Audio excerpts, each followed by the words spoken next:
On recommence du coup. Je l'ai cadré, boum. Je vois ma combinaison. Je rentre. Si j'ai les fesses loin et que je les garde, il va pousser ma tête. Salut à tous, Nicolas Filipponi, professeur de MMA et de lutte à livre au NR Fight Club Paris. Saturnoir première dame de lutte à livre, combattant professionnel de MMA. Aujourd'hui, je vais vous apprendre un nouveau basique en MMA, une des dimensions propres au MMA, une des plus importantes du MMA, le cage control. On va voir un truc très simple, c'est comment finir votre double leg contre la cage.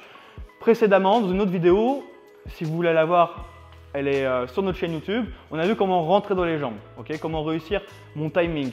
Maintenant, souvent j'ai la cage derrière. Il faut vous dire quelque chose. Ici, c'est le mur, à 2 pas du mur, ce qu'on appelle la zone du lutteur. C'est-à-dire que quand je suis dans cette zone, si la personne shoot et qu'elle court, elle va naturellement m'emmener contre la cage. Donc je ne risque pas grand-chose. C'est-à-dire que si je l'ai cadré, que je l'ai fixé, c'est le moment pour moi de rentrer. Je vous ai vu différentes, les deux grandes familles, on va dire basiques, vraiment les grands basiques pour rentrer, je vous ai montré dans une précédente vidéo. Donc ici, je suis contre la cage, voilà, j'ai trouvé de la distance avec mon bras avant, je l'ai fixé, je vois qu'il est fixé, j'envoie ma combi, je rentre, je sais qu'il y a la cage derrière, je risque rien, je vais courir en ligne droite. De là, maintenant, je vais récapituler la principale erreur que vous avez tendance à faire. En général, mon partenaire, s'il a une bonne défense, il va se tourner vers moi, prendre le whizzer, attraper le poignet, super. Si je garde les hanches loin comme j'ai là, mon buste est trop loin de mes fesses et ça va être facile pour César de venir pousser ma tête vers le sol avec sa main, vas-y, l'autre main, mieux.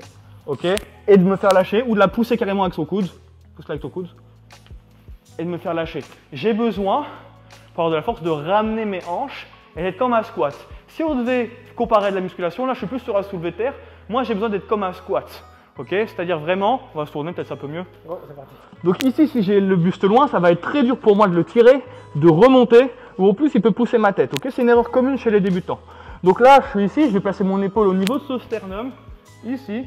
Pousser, je regarde, vous avez vu, je rentre mon épaule, dos droit et je ramène mes hanches. Je vais ramener soit une jambe pour ça, ici une jambe au milieu de ses jambes, je pousse avec l'épaule, là il sent la pression, il doit même limite grimacer. Hein.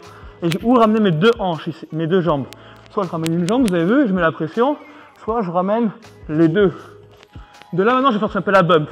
Je tire tout en gardant la pression avec mon épaule pour lier mes mains. Si vous avez lié vos mains, vous savez que vous pouvez tirer sans risquer de vous faire de gaspiller trop d'énergie pour rien qui va défendre. De là, je vais reculer un peu les fesses et tirer avec les bras. On recommence du coup. Je l'ai cadré, boum. Je vois ma combinaison. Je rentre. Si j'ai les fesses loin et que je les garde, il va pousser ma tête. Et il va défendre ou il va la pousser de l'autre sens. Vas-y, pousse-la avec ton coude. Exactement. Donc j'ai besoin tout de suite, après temps, de pousser avec mon épaule et de ramener soit une jambe, soit les deux jambes. Et là, vous avez vu, je suis un peu comme un squat. Mais mon buste légèrement plus vers l'avant. Je rentre l'épaule, je mets la pression. Là, il sort de la pression. Il sort de la pression. Et moi, je suis bien équilibré, ça va être dur pour lui pousser ma tête. Et ça va pousser.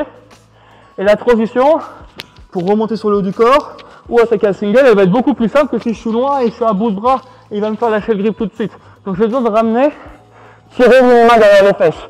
Je tire, et de là, je vais venir reculer mes fesses et tirer.